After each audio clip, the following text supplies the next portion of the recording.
Okay, I've turned the hot plate on. This time I've got it set to 300 degrees. I generally set it around 200 when I'm reflowing something I've hand soldered, but in this case we're going to hopefully get everything to reflow, and so a little bit of extra heat doesn't hurt. It's going to take a few minutes to come up to speed. What else can I tell you in the meantime? I think I've shared. You buy your parts and you get them in a little plastic bag like this, and you open it up, and of course what you get is a big long reel of this stuff, and it just flops around on the table, and you've got to get it back in the bag, and much easier to cut it up into little pieces once you've got it, so that it's a bit more manageable. What are we at? 120, getting there. So the other way I like to do this sometimes, and I'll see if I can show it in another video, is hand solder everything, particularly when I use my crappy solder, just to get rid of it. And then I come back, cover it with flux, put it on the hot plate at about 200, and then I use the torch of death. And casually but carefully apply it over the board, and that does the reflowing without blowing everything off. I have a hot air station, and I do use that occasionally, but again you get the same issue, that the air moving is the problem. So we're just going to, what are we at, 166, it'll take a while.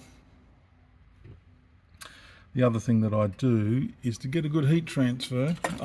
So these bits of wood, why are they there? Well, wood's a good insulator, and it just helps the hot plate come up to temperature quicker because you're not losing that radiant heat. I've got a fan to one side blowing on me so that the fumes disappear to my right. And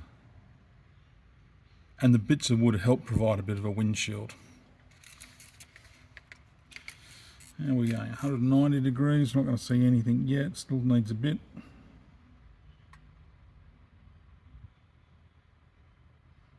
It's like watching grass grow.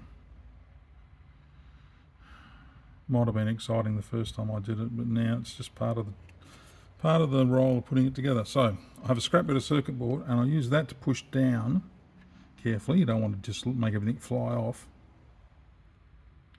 Still got a way to go, 210.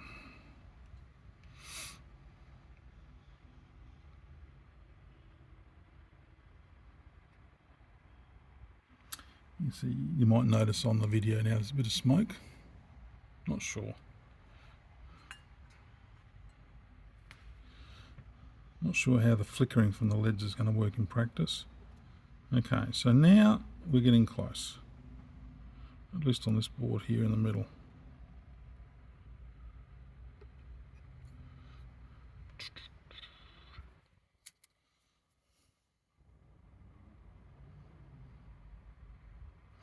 So this board in the middle just happens to be the one that was with the good solder. You can see this part here is just starting to flow. Let's push this down and get a bit more heat transfer.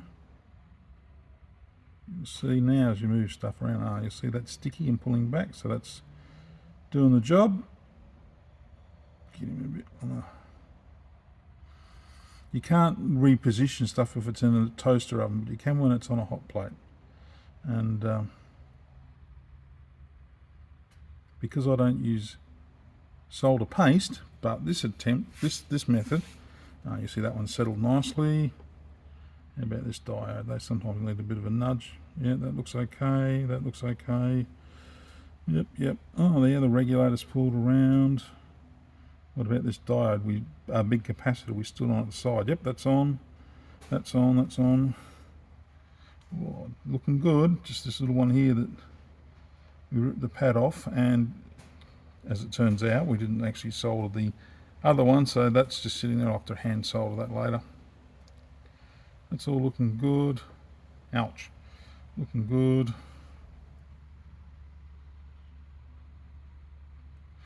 Okay, so I'm going to say that one's, I'm going to call that done. I'll just check over the here. Yep. Okay, so then carefully, because you don't want to ruin all your good work, lift that off and I'll stick it over there on one of the blocks to cool in a minute. And I don't go in for the, you know, turn it off and let it cool down. I just let it sit on the block of wood. I'm not sure. I think there's a, I wouldn't call them urban myths, but anyway, you be your own judge. Well, you can see that there's a bit of flux around it. You can see it move. That capacitor there, yep, that's on now. Sometimes they just need a little bit of a tweak to get them right. I like to touch anything anyway, you know, once you start you can't stop. So that I'll have to come in with my left hand. That's always going to be a challenge. This transistor here is not quite sitting properly, and there we go. Done. Oh, that little fella there we go. Oh, those fumes.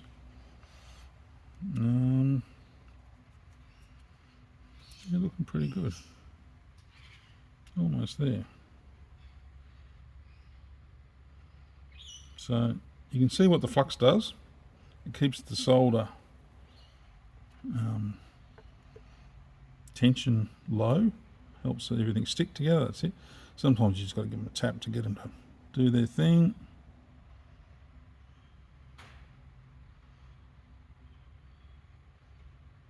Well, I'm pretty happy. I'm sure there'll be some rework. Now that was with the bad solder, or the crappy solder as I call it. So I'm going to turn that off. You can see a slight discoloration with the flux because it's been on the hot plate longer, but that'll clean off. Don't knock it. Don't burn your hand. Okay. So that'll all take a couple of minutes to cool down. Take this off to help it. The hot plate cool down. Take this bit of wood off here to help that all cool down. I'll come back next time and we'll see how it worked.